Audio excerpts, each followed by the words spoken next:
Bom, a apresentação do trabalho é sobre a heap de Fibonacci, né, uma estrutura de dados aí relativamente bem complexa. E, bom, a ideia é explicar, né, como ela funciona, quais são as operações e, enfim, os objetivos dela, etc. Bom, então, só dando uma introdução bem rápida, né, a gente vai introduzir aqui o que que é, vai falar da estrutura, né, como é a heap, quais operações que ela está fazendo, dar uma pincelada e dar uma pinceladinha na análise amortizada, né, e aí encerrar com os nossos objetivos, né. Bom, inicialmente, né, para introduzir, eu acho válido a gente retratar, né, relembrar aí como funciona uma heap binária, uma heap binomial, né. Então, a heap binária, ela basicamente ela vai ser uma estrutura de nós, né, binários, aonde ela está ali respeitando, né, o padrão de que o nó de baixo ele tem que ser maior ou igual ao nó anterior, né? Então, um é maior ou igual a zero, né? Um é maior ou igual a 1, 6 é maior ou igual a 1 e assim vai. E a heap binomial, né, ela vai ter uma sequência de heaps dessas, né? Uma sequência de heaps. E ela não precisa necessariamente binária, né? Mas ela vai estar aí obedecendo essa mesma ideia, né? Essa mesma sequência. Bom, feito isso, né, a gente tem que a heap binomial ela vai dar suporte às operações em log de n, mas a heap de Fibonacci, ao fazermos uma análise amortizada, né, com as operações já em sequência e tudo mais, a gente vai estar aí trabalhando com operações em odd 1, né, o que é realmente bem bom, né? E, com exceção das operações que envolvem delete, né, que é o extract min e a delete em si, né?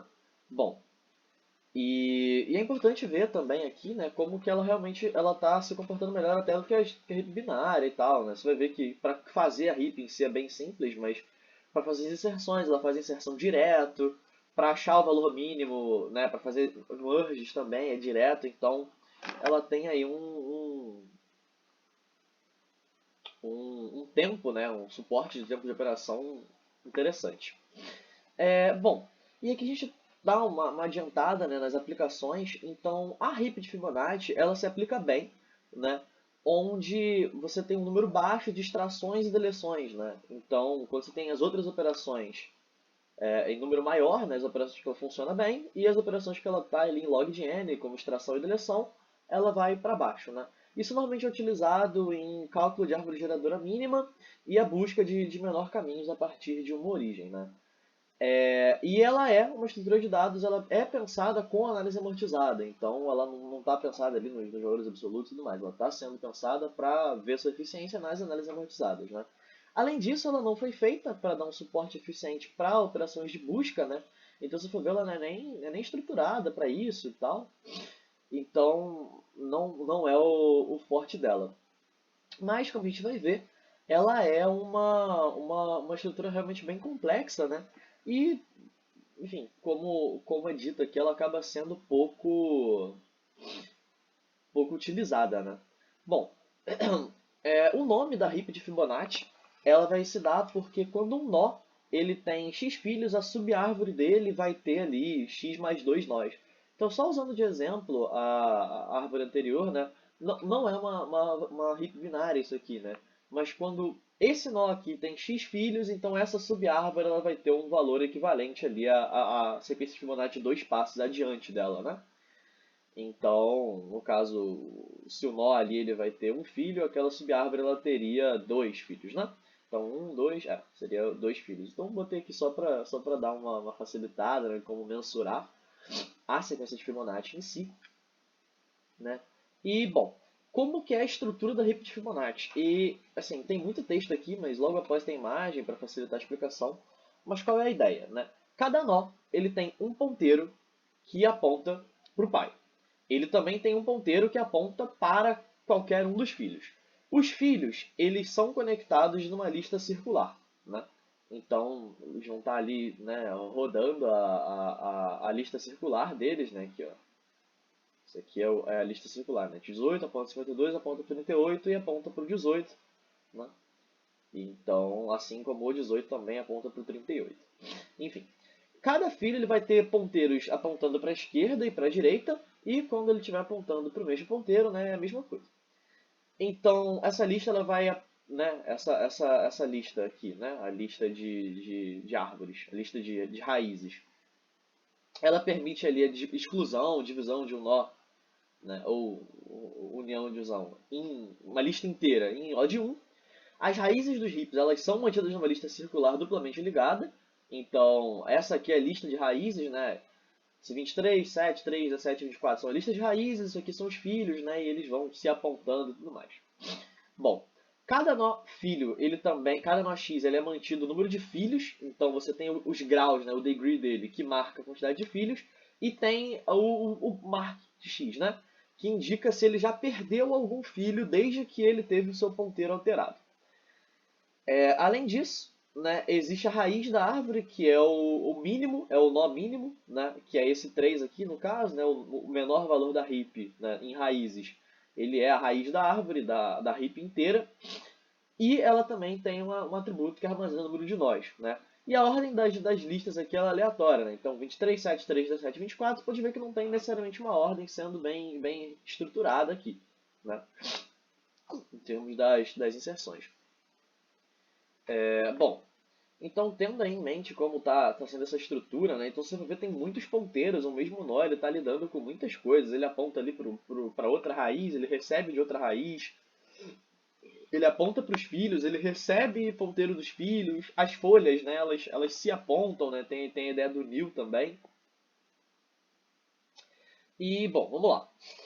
Aqui a gente vai seguir então para o caminho planejado, né, de citar as operações. Eu comecei com essas duas, até elas estão juntas aqui, por serem curtinhas mesmo, né? Mas você tem aqui a criar a heap, né? Você está criando a heap aqui, heap igual a zero, menor da heap igual a nil, ela retorna a heap. Muito simples a função. E a função mínimo, ela vai basicamente retornar o menor valor da heap. Sem muito mistério, né? Vai retornar esse min aqui, né? Bom, e aí aqui na inserção, né, a gente vai ver que quando você insere um nó, ele vai estar sem filhos, os ponteiros apontados, né, todas aquelas coisas, né, vai estar apontando para o nil, o filho é o nil, esquerda e direita são iguais, ele nunca foi alterado. E aí você concatena as raízes anteriores, né, e aí você vai iterando para colocar ele na posição correta, né, e vai trabalhando com isso, né, recebendo ali a heap e a chave dele. Então aqui tá um exemplo, né, de como o 21 foi inserido. Esse 21 tem uma inserção bem simples, né? Ele só entra na raiz aqui direto. Ele entra na lista encadeada, feito ali de forma praticamente aleatória, né? E, bom, e aí a gente tem o union, né? Então você cria uma heap, o menor da heap vai ser o heap de uma, aí ele concatena as duas raízes, né? As duas listas de raízes, e é basicamente isso, né? Então ele vai estruturando aqui e retorna ela. Então aqui de exemplo, né? Você tem essa da esquerda aqui com o mínimo no 7, essa da direita com o mínimo no 3. E quando eu concateno elas, eu tenho a lista de raízes do 7 aqui, né? O 23, o 7. Aqui eu tenho 3, o 17 certinho e o 24. Não muda nada, é uma operação bem simples. Então, novamente mostrando lá, né, a ideia de que o union é em log de 1. Então, tipo, você só encaixa ele ali. Log de 1 não, perdão, em O de 1. Você só encaixa a nova subárvore ali, a nova lista de raízes na lista de raízes de uma árvore nova, né? E aqui a gente vai ter o extract min, que é uma das funções importantes, assim, uma das mais importantes possivelmente da árvore, né? Apesar de não ser uma boa operação para ela, mas é quem está ali balanceando, né? Então, está verificando se a posição ali é nula ou não. Então, se não for nula, ele vai olhando as listas de raízes, né? E ele vai ali buscando a menor raiz, né? O menor valor. E aí aqui ele vai consolidando, né? A função consolidate, né? Que ele vai chamando quando o z não é igual a ele mesmo, né? Então sendo ali diferente, ele vai buscando, né, até a raiz ter ali um grau diferente, aquele degree lá que a gente citou no início, né? Até ele está na estrutura, né? Aqui, né? Sendo o número de filhos. Até isso ficar uma, né, menor do que a outra. E aí ele remove um da lista de raízes e retorna um filho de um, né? Então isso aqui fica mais bem visto aqui, né? Então ele está extraindo o mínimo, né? Então ele tira o 3 da árvore e ele vai juntando, fazendo esses merges, né? Aqui, juntando as coisas para que os graus fiquem parecidos, os números de filhos. Se você for ver, isso aqui vai estar ali lidando com a sequência Fibonacci, né? Com os números de filhos e tudo mais. Né? Então, extraindo o mínimo de uma situação dessa, você vai estar ali reduzindo, vai estar ali, né? Balanceando não é bem a palavra, mas reestruturando a sua heap inteira. Ok. E aí tem a função de decrease key. Então, ela vai estar... Tem dois casos possíveis para decrease key. Eu acho que está bem descrito até lá na imagem. Né? Deixa eu até confirmar aqui. É isso mesmo. Só para confirmar essa imagem que eu estava querendo usar. Então, ela está procurando se a chave que eu estou decrescendo ela é menor, ela é maior ou menor, né? Porque se ela for maior, simplesmente não tem como decrescer um 2 para um 5, né? Ela é maior, isso apontaria um erro. E partindo disso, né, ela vai estar lidando ali, transformando a chave para o valor menor, né, que foi definido, né, na heap, a chave x e o valor a ser decrescido. Então, depois disso, né, ela vai fazer um cut ali que vai ir removendo os filhos, né, para conseguir subir. Isso fica bem mais descrito aqui na árvore, né? Esse aqui é o primeiro caso onde você simplesmente está decrescendo um valor, né? Esse 5 aqui, ele está virando 3, isso não muda absolutamente nada, ele pode manter aquela posição. E o outro cenário seria decrescer, né, um valor aqui para um valor onde não poderia estar, onde está desrespeitando a heap, vamos dizer assim. Então essa mesma heap aqui, né, então esse 3, ele está virando um 0, aonde esse 0 ele não pode estar abaixo do 2, ele deveria estar acima, né, porque 0 é menor do que 2, então ele precisa subir. Então o que acontece é, esse 0 ele vai direto para uma raiz, esse 2 então ele vai estar ali desbalanceado, ele não deveria estar dessa forma. Então o 7 ele é decrescido para ele poder subir, né? E aí o 1 ele é movido, enfim. Essas raízes elas vão subindo até que o 2 ele suba, né? Ele vá lá para cima para ficar bem estruturado. E a ordem fique certinha ali, né? Removendo não, né? Reduzindo aquele 3 anterior para um 0, né? Partindo da operação. Esses são os dois casos possíveis. Então, a deleção ela é relativamente simples. Então, eu estou decrescendo o número para o menos infinito. Então, ele vai ser realmente o menor valor da heap. Então, ao ser feito isso, eu vou estar ali alterando a raiz, né? E depois eu dou um extract min, né? Buscando realmente remover esse menos infinito da árvore. Então, aí eu estou deletando essa operação, né? Também é bem curtinho. Partindo para a análise amortizada, eu vou dar uma pincelada, porque infelizmente o tempo, né, seriam ali uns 20 minutos e tudo mais, então eu não vou acabar me estendendo tanto nesse aspecto, porque, enfim, tem que trabalhar em cima das equações e tudo mais. Mas eu separei aqui pelo menos a conclusão da análise, né, para cada uma das operações e até para a própria função potencial da heap, para justamente facilitar, né, para facilitar não, para poder estar explicando como que chega ali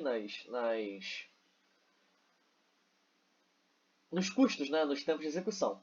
Então a gente vai ter a função potencial, né, que vai estar na ordem de o número de raízes total da árvore e o número de loser nodes. O loser nodes seriam esses nós aqui que vão subindo, né, o last two children, né, esse 2 aqui nesse caso ele é um loser, então por isso ele vai subindo, né. Então, você vai estar fazendo essa conta e aí vai estar ali, né, chegando na função potencial. Bom, a outra função é a primeira que a gente está falando, é a make heap. Então, ele vai estar ali, né, trabalhando, criando, né, uma nova heap. Se a heap for vazia, ele vai estar criando, isso é zero, né, ele vai ter um custo de implementação ali direto. Então é O de 1. Isso dá para a gente observar até mesmo lá na própria ideia da função, né? Você está aqui, n igual a zero, mínimo pouco, roda direto, simplesmente cria heap ali, então não tem tanta coisa do tipo. A função de mínimo, ela vai ter O de 1 também, né? Porque como você tem nas raízes aqui, você já vai ter os valores mais baixos, então você vai estar ali buscando o realmente menor valor, que já é o ponteiro da raiz. Né? Então o extract min ele acaba entrando ali, o mínimo ele acaba entrando em O de 1 também. O insert é só um encadeamento, é só uma adição numa lista encadeada, né? Então não chega a ser essa aqui, mas quando esse 21, por exemplo, foi inserido, ele foi colocado direto, né, encadeno 7, encadeno 3 e acabou, né, estruturou ali os ponteiros direitinho, então é odd 1 também. O Union acaba sendo odd 1 como ele é demonstrado aqui, né? Porque a operação é muito simples, você está pegando os ponteiros de uma, apontando para outra e juntando ali na posição da heap, sem, sem realmente estar iterando por alguma coisa ou fazendo algo do tipo, né? O StatMin, que ele entra numa complicação um pouco maior, né? Porque vendo aqui ele vai estar iterando sobre os nós da árvore, sobre os filhos que ela tem, etc. E nessa rodada aqui, né, você vai iterando várias vezes sobre a árvore. Então depende da quantidade de nós envolvidos na operação. Portanto, ela é odd n também. Né? A Decrease Key, ela entra em odd 1, porque você, né, define ali o nó que está mexendo, ele sobe e resolveu ali o problema. E a deleção ela entra em O de degn pelo mesmo motivo de estar sendo obrigada a usar uma decrease key. Né? E por ser obrigado a usar uma extract min, perdão, né? Que é o odd n também, então vai estar aí trabalhando com esse custo amortizado de odd n, né?